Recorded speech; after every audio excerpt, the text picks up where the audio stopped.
반갑습니다. 복된 주일 아침 주일 예배 가운데 나오신 모든 성도님들 주님의 이름으로 환영하고 축복합니다. 지난 한 주간도 우리의 삶을 지켜주시고 인도하신 주님께 감사를 드립니다. 한 주간의 삶을 돌아볼 때 기쁨과 은혜가 넘치는 성도님들도 계실 테고, 또 어떤 분은 내가 생각했던 대로 일이 잘 풀리지 않고 또 고난과 역경이 오신 분도 계실 테지만, 항상 우리를 선하게 인도하시는 주님을 믿고 의지하며 기쁨으로 찬양하며 나아가시겠습니다. 찬송가 64장 찬송하시겠습니다.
찬송가 95장 찬송하시겠습니다. 우리의 기쁨, 소망, 생명이 되신 주님을 다 같이 찬양하시겠습니다.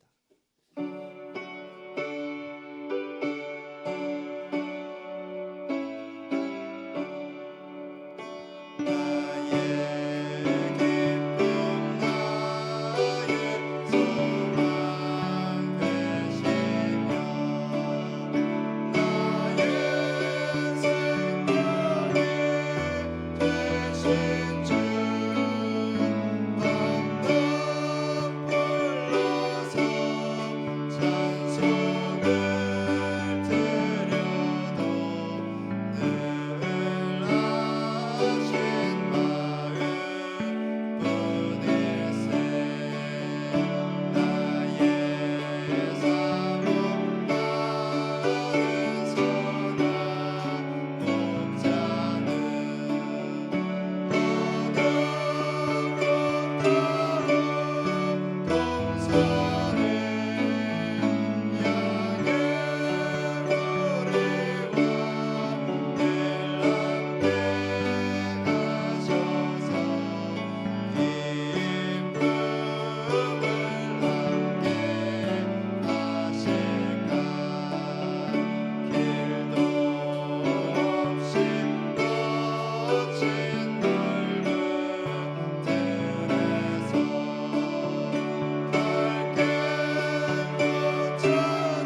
다 함께 묵상 기도하심으로 4월 넷째 주일 오전 예배 하나님 앞에 드리겠습니다.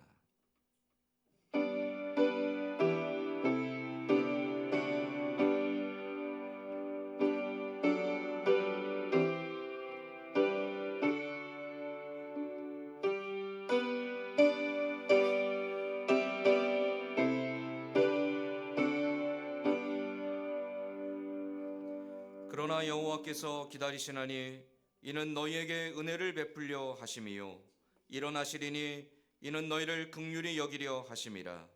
대저 여호와는 정의의 하나님이시라. 그를 기다리는 자마다 복이 있도다.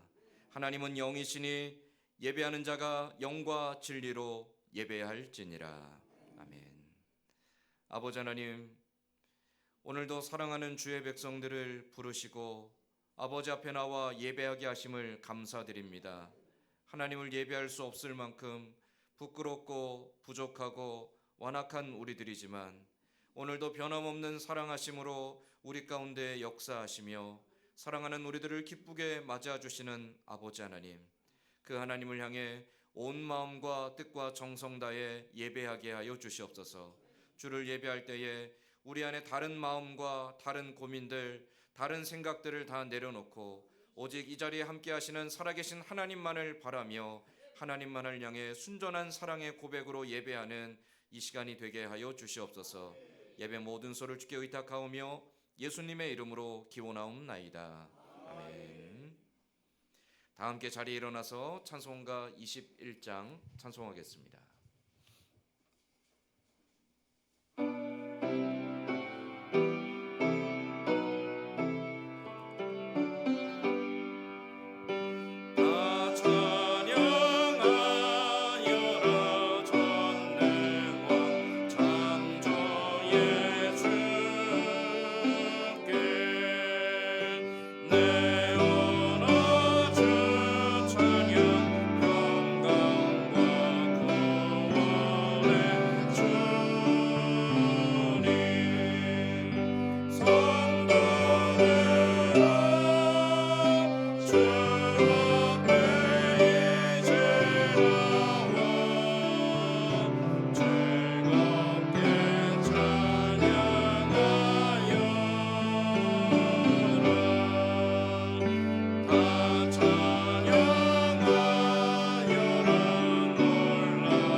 교동문은 5번 시편 8편 말씀입니다.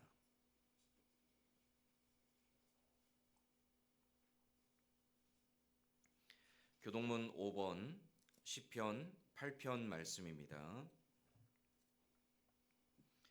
여호와 우리 주여, 주의 이름이 온 땅에 어찌 그리 아름다운지요. 주의 대적으로 말미암아 어린아이들과 젖먹이들의 입으로 권능을 세우시며 주의 손가락으로 만드신 주의 하늘과 사람이 무엇이기에 주께서 그를 생각하시며 그를 하나님보다 조금 못하게 하시고 주의 손으로 만드신 것을 다스리게 하시고 만물을 그의 발 아래 두셨으니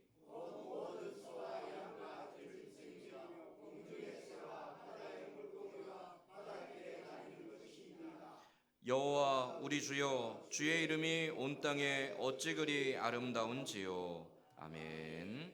사도신경으로 신앙 고백하겠습니다. 전능하사 천지를 만드신 하나님 아버지를 내가 믿사오며 그 외아들 우리 주 예수 그리스도를 믿사오니 이는 성령으로 잉태하사 동정녀 마리아에게 나시고 본디오 빌라도에게 고난을 받으사 십자가에 못 박혀 죽으시고 장사한 지 사흘 만에 죽은 자 가운데서 다시 살아나시며 하늘에 오르사 전능하신 하나님 우편에 앉아 계시다가 저리로서 산자와 죽은 자를 심판하러 오시리라. 성령을 믿사오며 거룩한 공예와 성도가 서로 교통하는 것과 죄를 사하여 주시는 것과 몸이 다시 사는 것과 영원히 사는 것을 믿사옵나이다. 아멘. 다 자리에 앉아서 찬송가 436장 찬송하겠습니다.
장로님 대표하여 기도하겠습니다.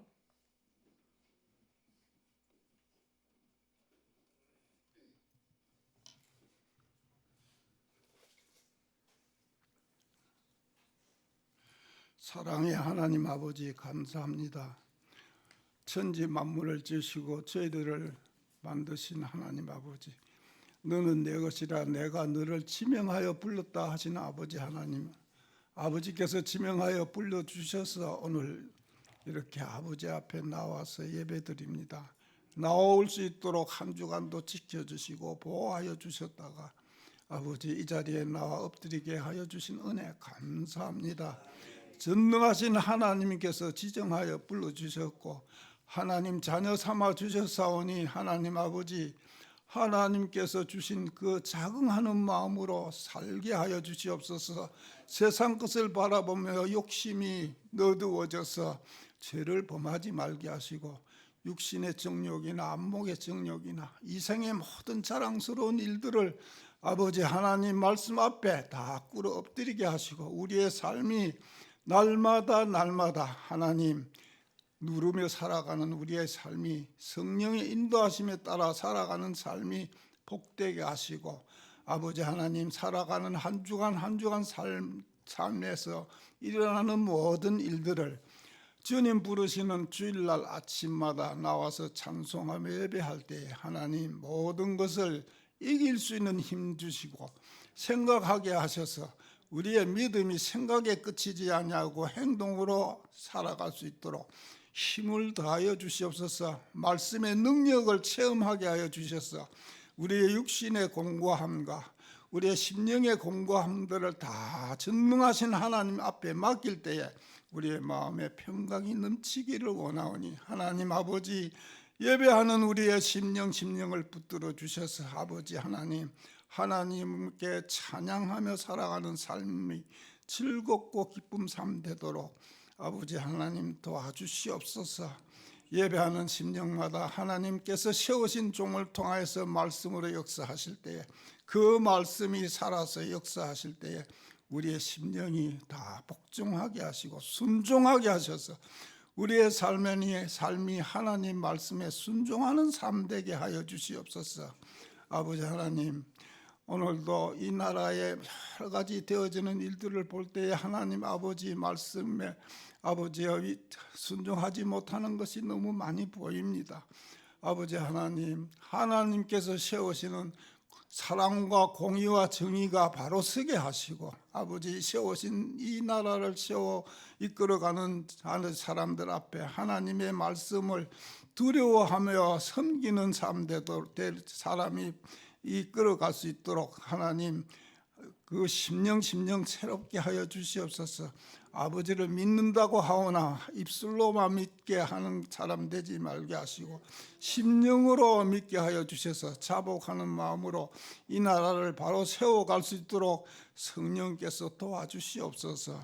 아버지 하나님, 이곳에 선진 교회를 세우시고 아버지 다 이렇게 모이게 하여 주셔서 오늘날까지 이끌어 오신 역사를 다 보고 압니다. 아버지 하나님께서 역사하여 주셔서 이 귀한 나라의 시간들이 하나님 아버지 앞에 기쁨 예배의 시간이 되도록 이 선진교회를 축복하셔서 세우신 종을 더욱더 강건하게 하나님 이끌어 주실 때에 여호와 하나님의 기쁨이 넘치는 이곳 되게 하여 주시고 이곳이 천국이 되게 하여 주시옵소서. 우리의 심령이 늘 사모하며 기쁨이 넘치는 만남의 얼굴이 되게 하시고 우리의 말의 입술보다도 아버지 심령이 사랑하는 사람 되게 하여 주시옵소서.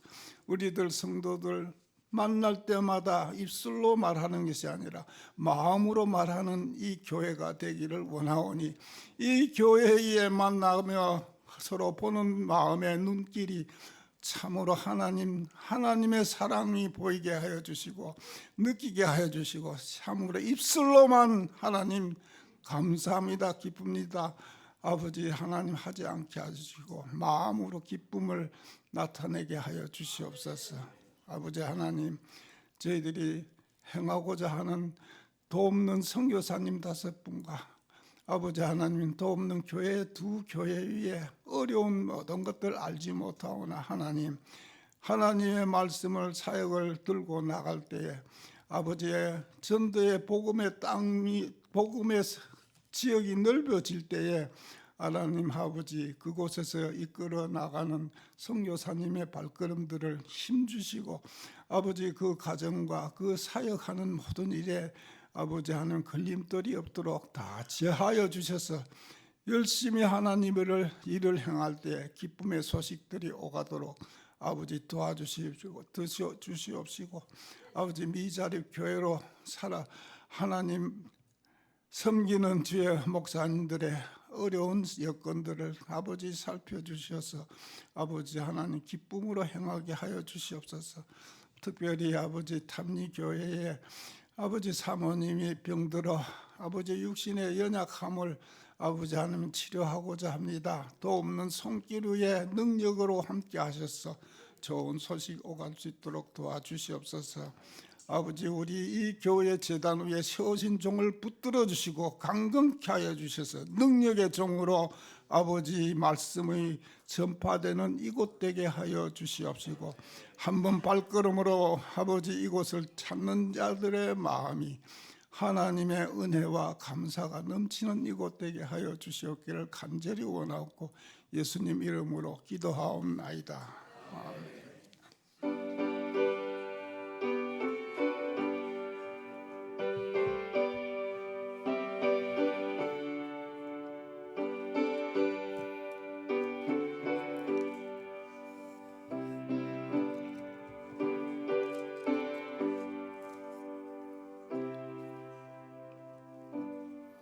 아멘. 오늘 우리 같이 읽을 하나님 말씀은 신약성경 마태복음 5장 1절에서 12절까지 말씀입니다.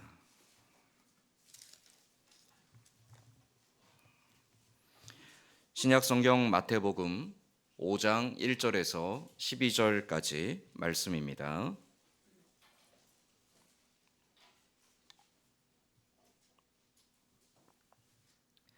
마태복음 5장 1절에서 12절까지 말씀, 저와 여러분이 돌아가며 한 절씩 교독하겠습니다. 예수께서 무리를 보시고 산에 올라가 앉으시니 제자들이 나아온지라. 심령이 가난한 자는 복이 있나니 천국이 그들의 것임이요 온유한 자는 복이 있나니 그들이 땅을 기업으로 받을 것임이요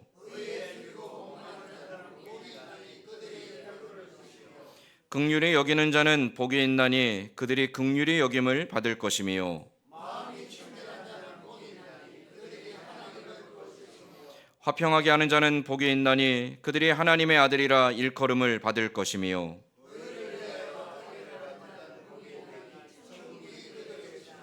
나로 말미암아 너희를 욕하고 박해하고 거짓으로 너희를 거슬러 모든 악한 말을 할 때에는 너희에게 복이 있나니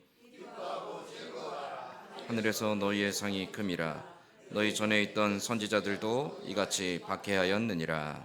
아멘. 한 주간 평안하셨습니까? 네, 날씨가 급변하죠. 네, 더웠다가 추웠다가 급변하는 이 환절기에 건강 조심하시고 무엇보다도 우리의 몸과 마음이 하나님 앞에 강건하여져서 이 계절의 아름다움 속에서 하나님 주시는 그 풍성한 은혜를 누리는 우리들의 복된 삶 될 수 있기를 간절히 소망합니다. 우리 옆에 있는 분들과 한번 인사하며 축복하겠습니다. 당신은 하나님의 사랑받는 백성입니다. 당신은 하나님의 사랑받는 백성입니다. 아멘.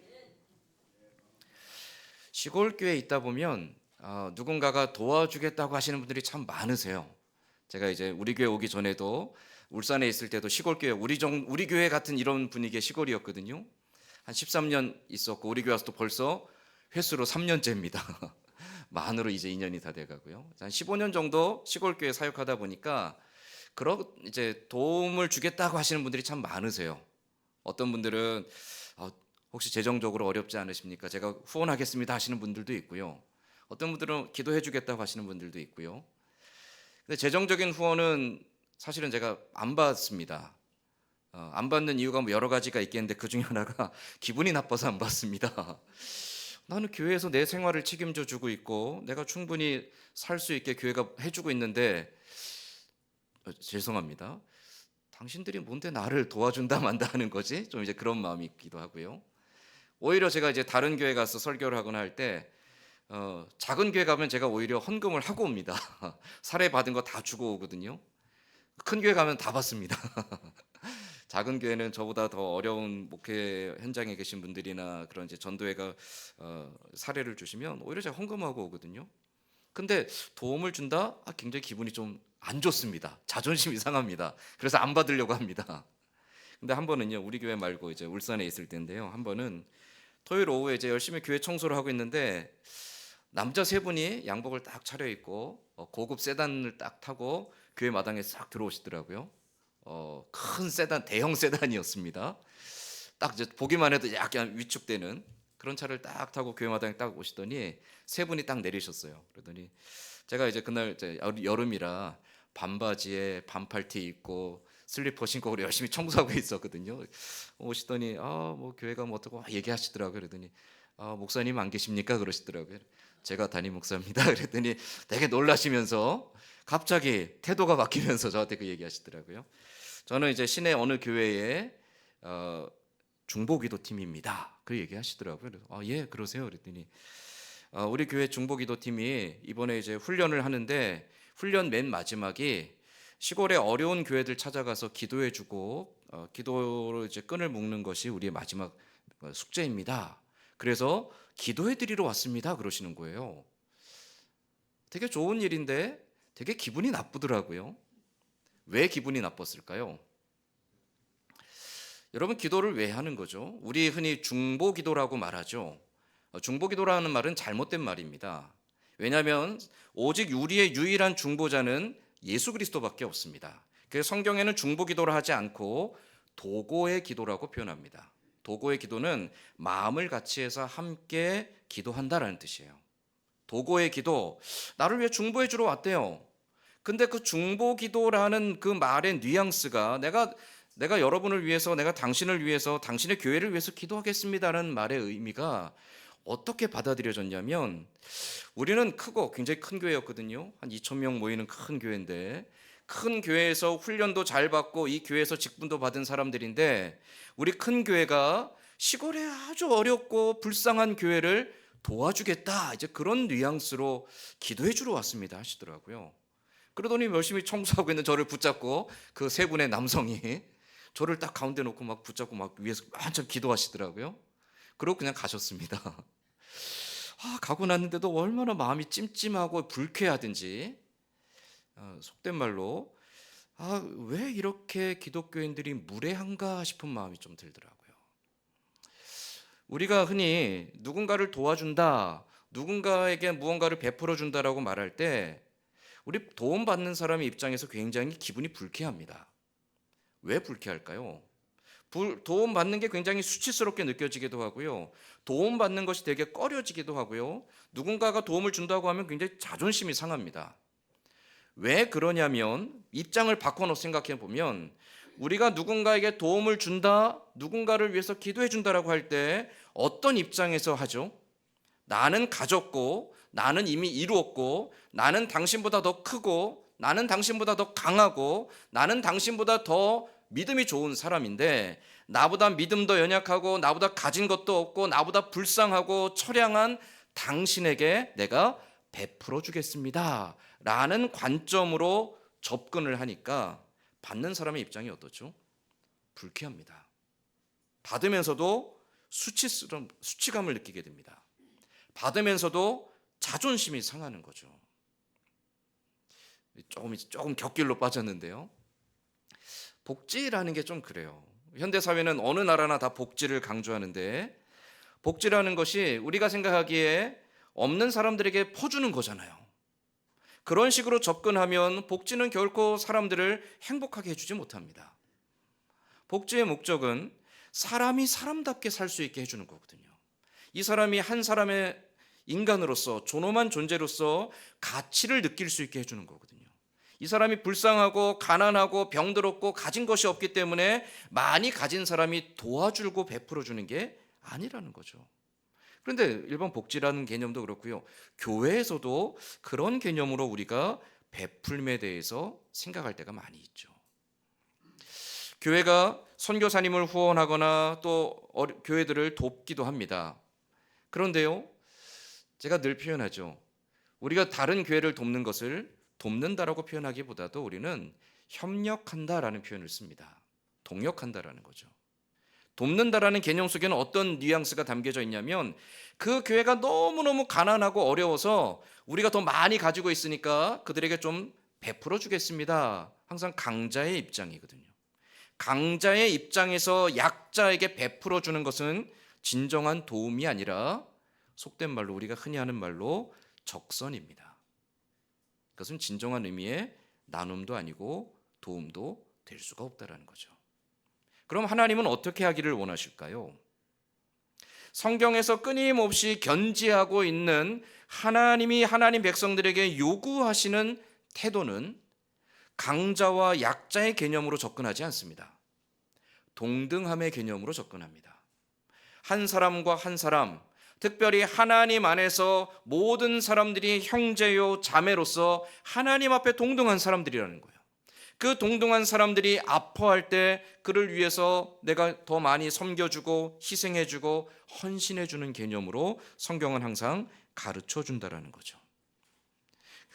하나님의 말씀은, 하나님의 가치는 강자와 약자, 가진 자와 못 가진 자의 개념이 아니라 하나님 앞에서 동등한 사람들의 연합과 동역이라는 관점으로 나누고 베풀매 대해서 풀어간다는 것이죠. 특별히 오늘 우리가 보고자 하는 예수님이 말씀하신 산상수훈의 8복 가운데 5번째 복이 무엇이죠? 자, 7절 말씀에 보면 긍휼히 여기는 자는 복이 있나니 그들이 긍휼히 여김을 받을 것이며. 긍휼히 여김. 우리가 이 긍휼히 여김을 생각할 때마다 항상 어떤 개념으로 접근을 하냐면 강자와 약자의 개념으로 접근합니다. 더 높은 사람이 낮은 사람에게 베풀어주는 자애로 생각하죠. 가진 사람이 못 가진 사람에게 베풀어주는 자비와 자선으로 이 긍휼의 개념을 이해합니다. 그러나 모든 사람이 하나님 안에서 그리스도 안에서 동등하다라는 하나님의 가치로 본다라면 과연 긍휼히 여기는 자는 어떠한 사람을 말하는 걸까요? 오늘 이 말씀 속에서 우리는 긍휼히 여기는 자가 어떤 사람인지 한 2가지 정도의 개념으로 생각해 보려고 합니다. 먼저 그걸 생각하기 전에 긍휼이라는 단어를 좀 알아야 되겠죠. 자, 긍휼히 여기다, 이게 어떤 의미일까요? 자, 그냥 우리나라 순수한 국어사전에 보면 긍휼이라는 말이 비참한 상태에 있는 사람을 불쌍히 여겨서 도와주는 것, 이게 긍휼입니다. 이 사람이 병들었거나 사업에 실패했거나 가난하거나 굶주리거나 혹은 지금 구걸을 하고 있어요. 그럼 그 사람 보면서 너무너무 불쌍히 여기는 거예요. 치근히 여기는 거예요. 아이고 안 됐다. 그러면서 그 사람에게 도움을 주는 것. 그 사람이 아파하고 고난당하고 그 사람이 비참하게 살아가는 것을 보면서 너무너무 불쌍히 여기는 것, 그래서 그 사람에게 필요한 것들 좀 도와주는 것, 이게 사전이 말하고 있는 긍휼이라는 개념입니다. 그래서 우리는 성경을 볼 때 긍휼히 여기다, 성경에 보면 긍휼이라는 단어가 참 많이 등장을 하는데요, 긍휼히 여기다라는 말을 가진 사람이, 강한 사람이 없는 사람에게, 약자에게 무언가를 베풀어 준다는 개념으로 항상 이해하려고 합니다. 그런데 성경에 사용되는 이 긍휼이라는 단어는 그러한 의미로 해석되어지지 않습니다. 긍휼이라는 단어가 가장 많이 사용되어지는 영역이 어디냐면 부모와 자식의 관계입니다. 부모가 자기 자식을 바라보는 관점. 불쌍히 여기는 거죠. 측은히 여기는 거죠. 아이고 그 인생 참 안 됐다. 그렇게 여기나요? 그렇게 여기지 않죠. 부모가 자식을 바라보며 불쌍히 여긴다라는 그 개념은 야, 너 참 안 됐다라는 개념이 아닙니다. 내 자녀를 너무너무나 사랑하기 때문에 그 사랑하는 자녀가 아파하는 것을 내가 함께 아파하고, 그 자녀가 슬퍼하는 것을 함께 슬퍼하고, 그 자녀가 고통당하는 것을 내가 함께 고통스럽게 여기며 내 뼈가 녹고 살이 녹으며 애간장이 녹는 듯한 심정, 그것이 부모가 자녀에게 가지는 심정이죠. 성경에서 긍휼이라는 단어는 바로 그러한 부모가 자녀를 생각하는 관점에서의 불쌍히 여김을 표현합니다. 그래서 이 긍휼이라는 단어가요, 구약 성경에서는 특히 어떤 단어와 종종 많이 같이 사용되어지냐면 인자 혹은 자비라는 단어와 같이 혼용되는 경우들이 많이 있습니다. 우리가 새벽에 룻기 말씀을 보았었는데요. 룻기의 주제는 효성스러운 자부의 이야기가 아닙니다. 룻기의 말씀은 한 실패한 가문, 하나님을 배반한 가문을 다시 일으켜 세우시는 그 연약함과 패역함에도 불구하고 그를 향해 무한한 사랑과 인애를 베푸시는 하나님의 자비하심에 대한 말씀이죠. 그게 룻기의 내용이에요. 거기 말씀에서 말하고 있는 하나님의 무한한 사랑과 자비하심, 그게 바로 긍휼이라는 단어의 의미라는 거죠. 자, 그것을 잘 표현해 주는 것이 시편 103편 13절 말씀입니다. 자, 시편 103편 13절 말씀에 시편 기자가 이렇게 고백합니다. 아버지가 자식을 긍휼히 여김같이 여호와께서는 자기를 경외하는 자를 긍휼히 여기시나니. 하나님이 우리에게 아이고 이 불쌍한 놈 그렇게 여기신다라는 게 아니에요. 자기 아버지가 그 사랑하는 자녀를 위해서 마음 아파하고 애간장을 졸이며 그 자녀를 너무너무나 아끼고 사랑하여서 그 자녀를 위해서 모든 건 내어줄 것 같은 그 심정, 그러한 심정으로 하나님께서 자기 자녀된 우리들을 바라보신다라는 거죠. 근데 그 자녀들이 지금 어떤 상태인가? 시편 103편 앞에 말씀을 보면 우리가 진토 같다라는 표현을 씁니다. 진토, 먼지 같다라는 거죠. 미천하고 아주 의미 없고 가치 없고 불의하고 연약하고 쓸모없는 존재. 그러한 연약한 우리들을 하나님이 어떻게 여기십니까? 아비가 자식을 긍휼히 여김같이 하나님께서 자기를 경외하는 자들을 긍휼히 여기신다. 여기서 하나님이 그 사랑과 자비와 인애를 베푸시는 것, 그것을 성경은 시편 103편에서는 긍휼이라는 말로 표현합니다. 여러분, 하나님께서 이스라엘 백성들을 바라보는 하나님의 관점이 바로 긍휼입니다. 여러분, 이스라엘 백성들은요, 하나님의 특별한 사랑을 받았죠. 약속도 받았고요, 하나님의 특별한 은혜도 경험했습니다. 그러나 그들은 항상 하나님 앞에 불의하고 패역한 자들이었습니다. 하나님을 신뢰하지 않았어요. 틈만 나면 하나님을 배반하였고요, 하나님보다도 더 좋은 것이 있다라고 여기며 하나님을 박차고 뛰쳐나갔습니다. 하나님보다 더 사랑하는 것들을 위해서 자기의 인생을 던지고요, 하나님보다도 더 좋아 보이는 것을 위해서 자기의 삶을 헌신했습니다. 끊임없이 하나님을 배반하는 사람들, 그러나 하나님은 그들을 포기하지 않으시고 그들을 향해 끊임없이 하나님은 사랑을 베풀어 주시죠. 그게 바로 하나님의 긍휼히 여기심입니다. 그 하나님의 긍휼은 이스라엘에게만 나타나는 게 아니죠. 오늘 예수 그리스도를 통하여 모든 하나님의 자녀들에게도 동일하게 나타나고 있습니다. 하나님의 긍휼하심이 이 땅에 나타난 가장 본체는 바로 예수 그리스도입니다. 그래서 베드로전서 1장 3절 말씀에서 베드로 사도는 이렇게 선언했던 겁니다. 자, 베드로전서 1장 3절 말씀에 우리 주 예수 그리스도의 아버지 하나님을 찬송하리로다. 그의 많으신 긍휼대로 예수 그리스도를 죽은 자 가운데서 부활하게 하심으로 말미암아 우리를 거듭나게 하사 산 소망이 있게 하시며. 하나님의 많은 긍휼하심이 예수 그리스도를 통해 어떻게 나타났는가? 우리가 죄로 인해 징계를 받고 저주받아야 될 것을 대신 받게 하시고 우리가 죄로 말미암아 죽어야 될 것을 대신 죽게 하셨다라는 거예요. 뿐만 아니라 그 죄로 인하여 죽었던 우리들을 다시 살리시기 위하여 그 부활의 첫 열매가 되게 하셨다라는 것이죠. 예수 그리스도는 우리를 향한 하나님의 긍휼을 나타내는 가장 본체시다라고 베드로 사도는 선언했던 겁니다.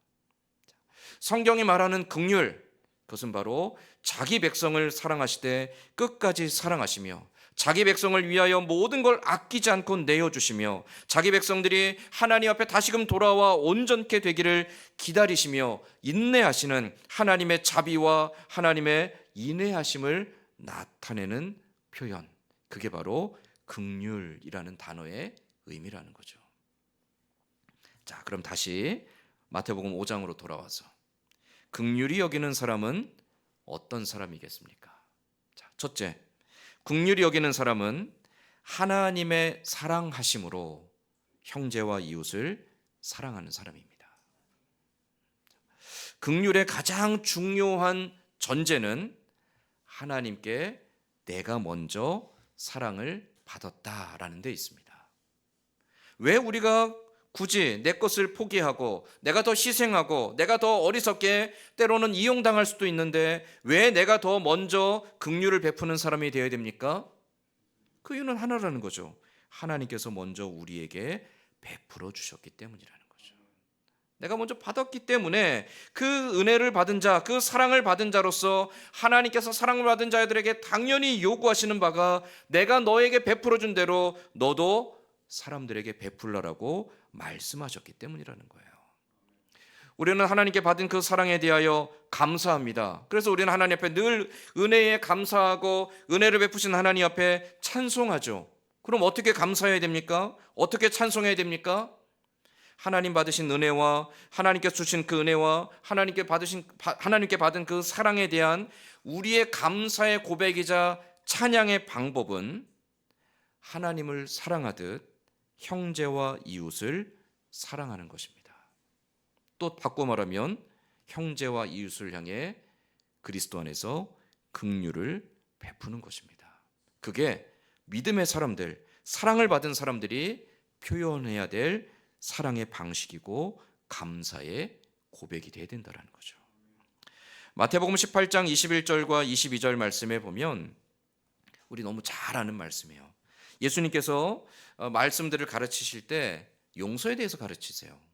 그때 베드로가 예수님께 나아가 묻습니다. 마태복음 18장 21절과 22절 말씀에 그때 베드로가 나와 이르되 주여 형제가 내게 죄를 범하면 몇 번이나 용서하여 주리이까?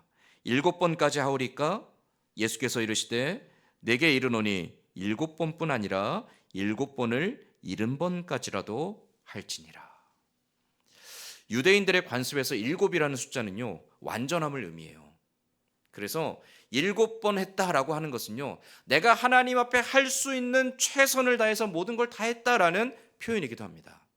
베드로가 왜 굳이 예수님이 용서를 말씀하실 때 예수님 내가 형제에게 7번 용서해 주면 되겠습니까?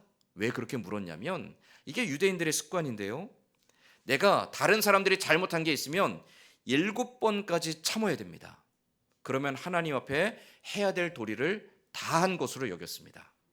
8번째는요 용서하지 않아도 돼요. 왜냐하면 나는 하나님 앞에 할 만큼 다 했으니까. 그러한 뉘앙스로 베드로가 물어봤던 거예요. 예수님 7번씩이나 용서했습니다. 잘했죠? 근데 예수님 뭐라고 하시죠? 아니다. 7번씩 70번이라도 해라. 숫자상으로는 490번입니다. 근데 여러분 490번을 용서했다. 내가 용서하면서 너 오늘 192번째 용서한 거야. 내가 이번에 300번째 용서한 거야. 계산하시나요? 490번 용서하려면 계산이 안 됩니다. 그 말은요 무한히 용서해 주라는 말이에요. 세지 말고 내가 몇 번 용서했는지 헤아리지 말고 마치 처음인 것처럼 무한히 용서해 주라는 거죠. 왜 그렇게 해야 되죠? 마태복음 18장에 보면 이 말씀 뒤에 한 비유의 말씀을 하세요. 빚진 자의 비유입니다. 어떤 사람이 10,000달란트를 빚졌습니다. 여러분 10,000달란트가 얼마나 될까요? 그냥 한 사람의 일당이 10만 원이다라고 계산했을 때 10,000달란트는 지금으로 치면 약 6조 원 정도 됩니다. 어마어마한 돈이죠. 이거를 어떤 분이 계산을 했는데 하루에 10만 원 받는 분이 16만 년 동안 일해서 벌 돈이라고 말하시더라고요. 근데 이것은 그냥 일당으로 계산한 거고요. 금의 무게로 계산하면 훨씬 더 많아집니다. 그러니까 이 말씀은 10,000달란트라는 개념은요 당시 사회에서도 있을 수 없는 돈이에요. 한 개인이 질 수 없는 부채를 말합니다. 내가 도저히 감당할 수 없는 빚이에요. 근데 어떻게 됐죠? 아무 조건 없이 이 빚을 탕감받았습니다. 얼마나 기뻐요. 그 기쁜 마음 속에 돌아오는 길에 자기에게서 100데나리온 빌려간 사람을 만납니다. 이 100데나리온은요 한 1,000만 원 정도 됩니다. 한 6조 원을 탕감받은 사람이 자기한테 1,000만 원 빌려간 사람을 딱 만났는데 어떻게 했습니까? 멱살을 잡고 빨리 갚으라고 종용했습니다. 내가 지금 돈이 없어서 지금 당장 못 갚으니 조금만 말미를 달라고 합니다. 그러니까 이 사람이 자기에게 100데나리온 빚진 사람을 두들겨 팹니다. 그래도 돈이 안 나오니까 어떻게 하죠? 감옥에 가둬버립니다. 이 사실을 알고 10,000달란트를 탕감해줬던 주인이 분노합니다. 내가 그 어마어마하게 많은 빚을 탕감해 줬는데 너는 고작 그 100데나리온 때문에 이 한 사람을 모욕하고 때리고 감옥에 가두어서 그를 고통스럽게 하느냐. 너에게 탕감했던 빚을 다시 내가 받겠노라. 예수님 왜 비유로 말씀하셨을까요? 우리가 하나님 앞에 받은 그 은혜와 하나님의 자비와 하나님의 사랑은 돈으로 헤아릴 수 없고 그 무엇으로도 대신할 수 없는 어마어마하게 크고 놀라운 은혜와 사랑이라는 거죠. 그 사랑을 받은 자로서 우리가 어떻게 해야 됩니까? 우리에게 빚진 자들을 탕감해 주라는 거죠. 사랑을 베풀어 주라는 겁니다. 용서하라는 겁니다. 관용하라는 겁니다. 긍휼히 여기라는 거죠. 왜요? 내가 먼저 하나님께 받았으니까. 내가 하나님께 받은 그 은혜와 사랑이 정말 감사하다라면 그 감사의 고백 때문에 사랑하는 하나님을 위해서 하나님의 뜻대로 하나님의 사람들에게 사랑과 용서와 관용과 인내와 자비를 베풀어 주는 것, 긍휼히 여기는 것이 마땅하다라고 예수님은 그 비유를 통해서 가르쳐 주고 계신 겁니다.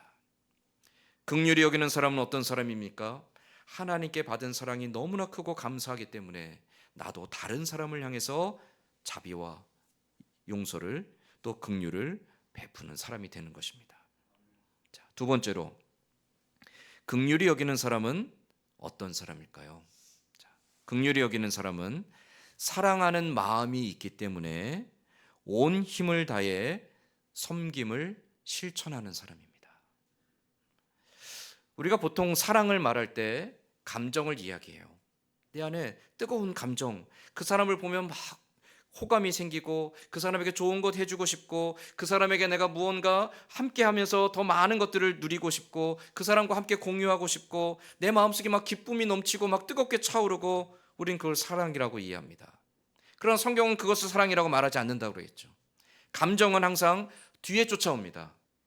사랑의 가장 첫 시작은 무엇이냐면 하나님께서 베푸신 것에 대한 믿음의 고백입니다. 그리고 그 믿음의 고백을 따라 순종하고 헌신하는 겁니다. 감정은 그 순종하고 헌신하는 자들에게 주실 수도 있고요, 안 주실 수도 있습니다. 감정이 본질이 아닙니다. 사랑의 본질은 헌신과 순종함에 있다라는 거죠. 긍휼을 베푸는 것이 사랑하는 마음으로 온 힘을 다해 섬긴다라는 의미가 바로 거기에 있습니다. 하나님께서 우리를 사랑하실 때, 야, 내가 너를 얼마나 사랑하는지 아니? 넌 나의 너무 사랑받는 자녀야 하고 끝나지 않으셨죠. 그 사랑을 보여주시기 위해서 하나님 어떻게 하셨습니까? 독생자를 내주셨습니다. 독생자를 인간의 몸으로 이 땅에 오게 하셔서 우리가 받아야 될 모든 저주와 멸시를 대신 받게 하셨어요. 예수님이 십자가에 달려 죽으셨는데 우리나라 사도신경에는 고백하고 있지는 않지만 원래 사도신경 원문에는 어떤 의미가 담겨져 있냐면 예수님이 죽으신 다음에 음부에 내려가 3일 동안을 가장 낮은 곳에서 고통받으셨다는 걸 고백합니다. 음부 강화설이라고 하는데요, 신학의 기본적인 고백입니다. 예수님께서 단지 십자가의 죽으심으로 끝난 게 아닙니다. 모든 죄 있는 인간이 받아야 될 저주와 하나님의 모든 진노를 받으셔서 예수님은 우리와 똑같은 지옥의 가장 고통스러운 곳까지도 떨어지셨다는 거죠. 왜 예수님이 그런 고난을 당하셔야 됐었죠? 우리를 향한 사랑이 어떠한 것인지를 하나님께서 직접 보여주시기 위해서였습니다. 독생자도 아끼지 않고 고통에 처하게 하신 하나님,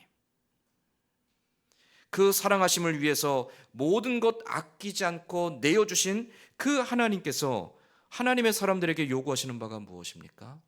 우리가 진정으로 하나님을 사랑한다면 우리도 그 사랑함 때문에 먼저 양보하는 자가 되고, 먼저 희생하는 자가 되고, 먼저 순종하는 자가 되고, 먼저 섬기는 자가 되라는 것이죠.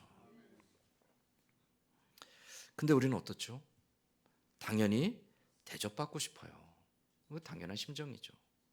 누군가 나의 말에 조금이라도 무시하는 것 같으면 당장 화가 치밀어 오르죠. 누가 조금이라도 나를 무시하는 것 같으면 저 인간을 내가 어떻게 짓밟을까? 이걸 고민하잖아요. 이게 우리의 기본적인 심성입니다. 저라고 안 그러겠습니까? 여러분 중에 누구라고 그런 마음이 없겠습니까? 누구나 다 그런 마음이 있습니다. 그게 연약한 우리들의 죄악된 본성입니다. 그런데 하나님은 우리에게 뭐라고 말씀하시냐면, 또 예수님은 뭐라고 말씀하시냐면, 우리가 하나님께 무한한 은혜와 사랑을 입었기에 인내하라고 말씀하세요. 그리고 먼저 희생하라고 말씀하십니다. 그리고 먼저 섬기라고 말씀하십니다. 남이 멸시해도 참으라고 말씀하시죠. 남이 비난해도 잠잠히 기다리라고 말씀하세요. 억울한 일을 당해도 기다리라고 말씀하시죠. 원수 갚는 것이 나에게 있으니 하나님께서 원수 갚지 말라고 말씀하세요. 그러면서 우리로 하여금 주님께서 보여주신 그 희생과 섬김을 통해 하나님께 받은 바 그 사랑을 또한 형제와 이웃에게 표현하는 사람이 되라고 말씀하시는 거죠. 그게 긍휼히 여기는 삶입니다. 마태복음 25장 35절과 36절에 보면 예수님께서 또 이런 말씀을 하시죠. 어떤 비유로 말씀하신 거예요. 임금이 먼 타국에 갔다 돌아왔을 때 종들에게 그들이 행한 일들에 대해 갚아줍니다. 그 비유 말씀들 중에 마태복음 25장 35절과 36절에 보면 이렇게 말씀하십니다. 내가 줄일 때에 너희가 먹을 것을 주었고 목마를 때에 마시게 하였고 나그네 되었을 때에 영접하였고 벗었을 때에 옷을 입혔고 병들었을 때에 돌보았고 옥에 갇혔을 때에 와서 보았느니라. 그러자 이 말씀을 들은 종들이 말합니다. 주님, 우리가 언제 그랬습니까? 우리 주님께 그렇게 한 적이 없는데요. 그때 뭐라고 말씀하시죠? 너희가 너희 주변에 정말 작고 보잘것없다고 여기는 사람들, 도와줘도 티나지 않는 것 같은 사람들, 남들이 모두 다 외면하고 멸시하는 사람들, 그들에게 찾아가서 그들이 줄일 때 먹을 것을 주고, 그들이 목마를 때 마시게 하고, 그들이 나그네 되었을 때 영접해주고, 그들이 벗었을 때 내 옷을 벗어서 입혀주고, 병들었을 때 돌봐주고, 옥에 갇혔을 때 너희가 찾아가서 위로해주지 않았느냐? 너희가 지극히 작은 자 하나에게 행한 것이 곧 나에게 행한 것이다 라고 말씀하시는 장면이 등장합니다. 그러면서 25장 40절 말씀에 이렇게 정리하시죠. 자, 25장 40절 우리 같이 한번 읽어보겠습니다. 임금이 대답하여 이르시되 내가 진실로 너희에게 이르노니 너희가 여기 내 형제 중에 지극히 작은 자 하나에게 한 것이 곧 내게 한 것이니라 하시고. 아멘. 지극히 작은 자, 여기서 지극히 작다라는 의미는요, 약한 사람을 말하는 게 아닙니다. 모두가 다 중요하게 여기지 않는 사람을 말해요. 중요하게 여기지 않는 사람, 보잘것없게 여기는 사람, 별로 그 사람에게 해주어도 내게 돌려줄 게 없을 것 같은 사람, 그 사람에게 해줘도 크게 유익을 끼치지 않을 것 같은 사람, 그런 사람일지라도 그 지극히 작은 자 하나에게 한 것이 곧 누구에게 한 거라고 말씀하시죠? 하나님께, 주님께 한 거래요. 자, 이 말씀을 우리의 삶에도 적용할 수 있겠죠.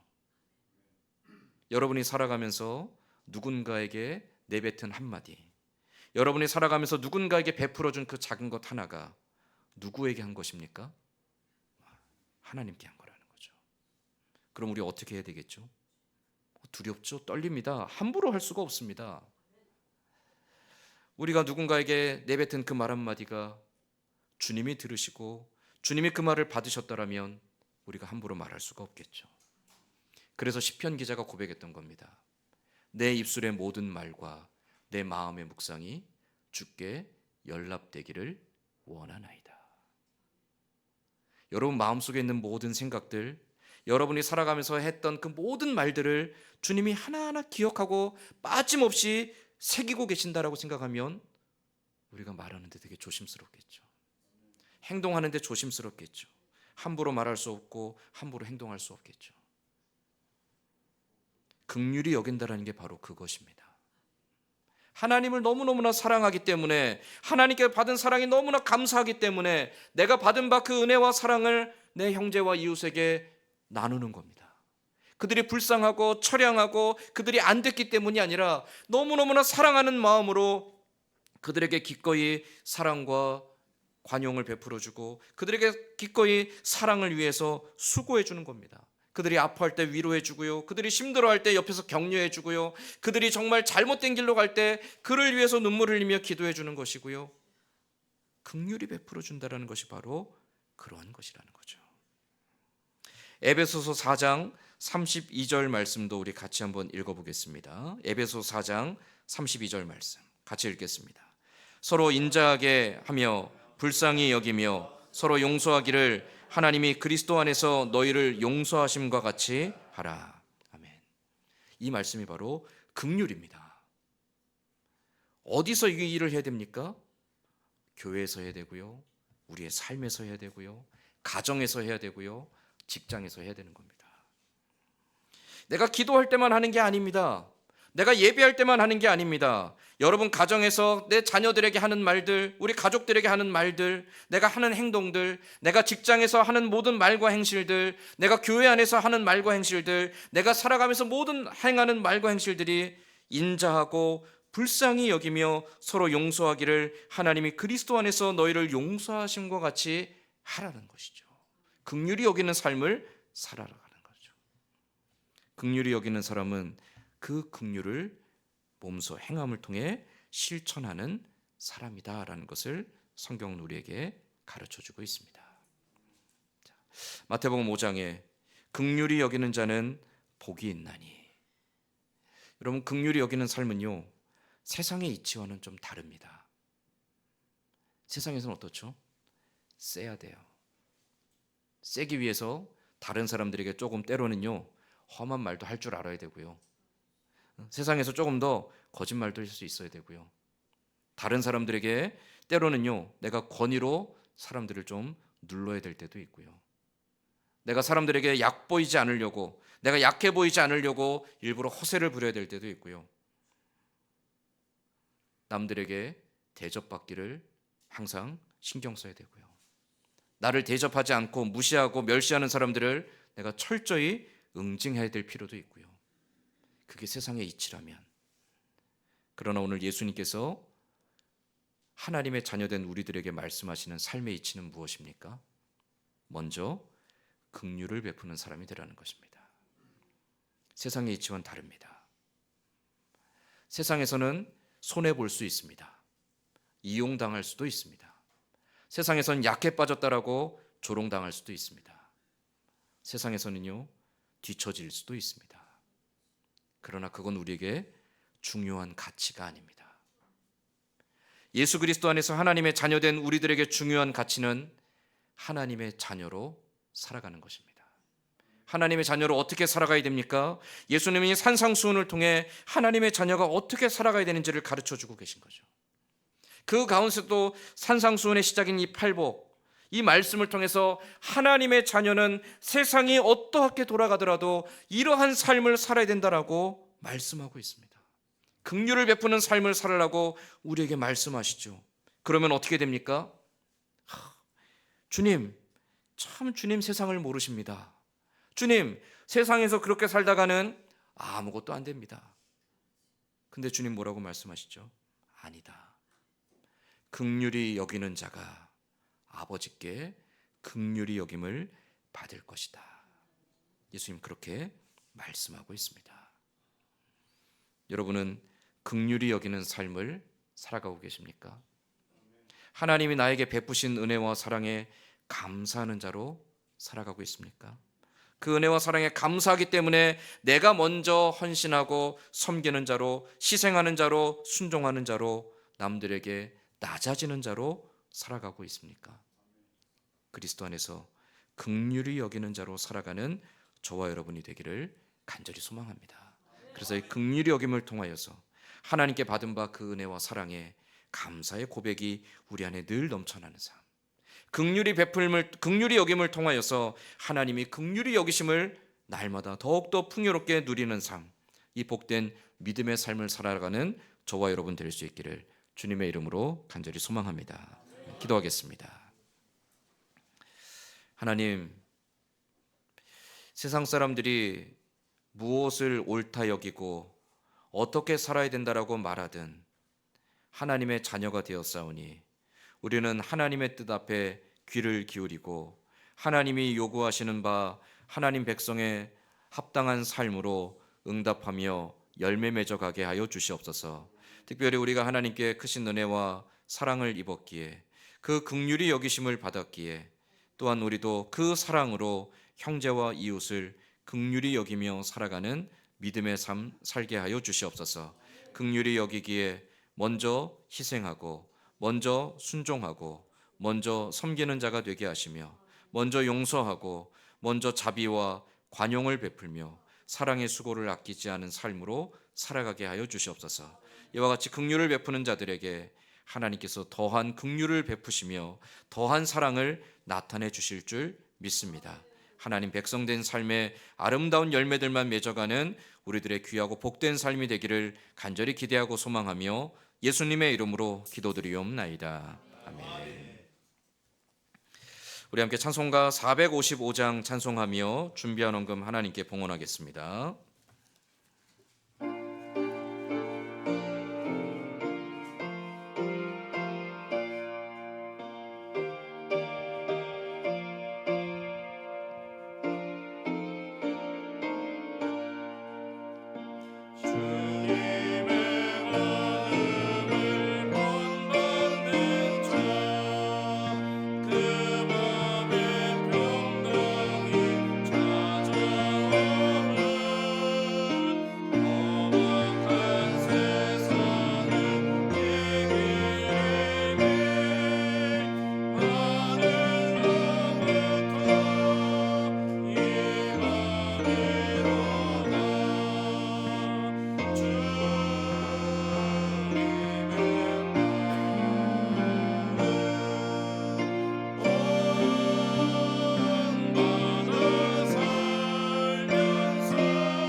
하나님 감사합니다.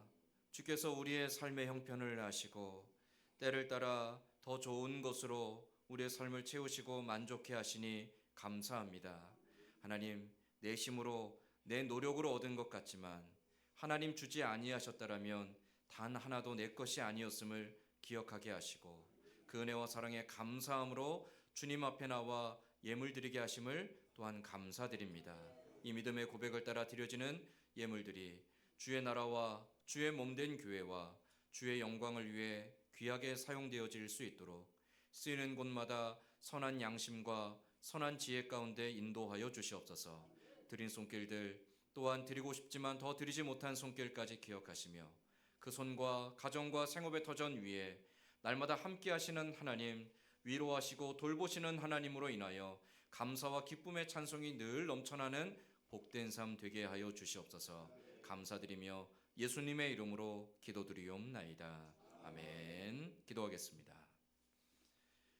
우리 주 예수 그리스도의 은혜와 하나님 아버지의 크신 사랑하심과 성령의 감화감동 교통하시는 은혜가 하나님께 무한한 사랑과 긍휼히 여기심을 받았기에 우리도 또한 형제와 이웃을 향해 긍휼히 여기며 사랑으로 함께 동역하며 함께 주 안에서 기쁨을 나누며 하나님 보시기에 아름다운 믿음의 사람으로 아름다운 믿음의 공동체로 한 걸음 더 발돋움해 가기를 소망하며 결단하는 고개 숙인 모든 주의 백성들 위에와 이 자리에 함께하지 못한 사랑하는 성도들과 멀리 타지에 나가 있는 가족들 위에 오늘도 영육간의 연약함 속에서 하나님의 위로와 치료와 회복의 은혜를 구하는 주의 백성들과 선교지에서 복음 들고 수고하는 선교사님들과 북녘 땅의 우리 동포들 그리고 이 나라 민족과 우리 교회 위에 이제로부터 영원토록 함께 있을지어다. 아멘.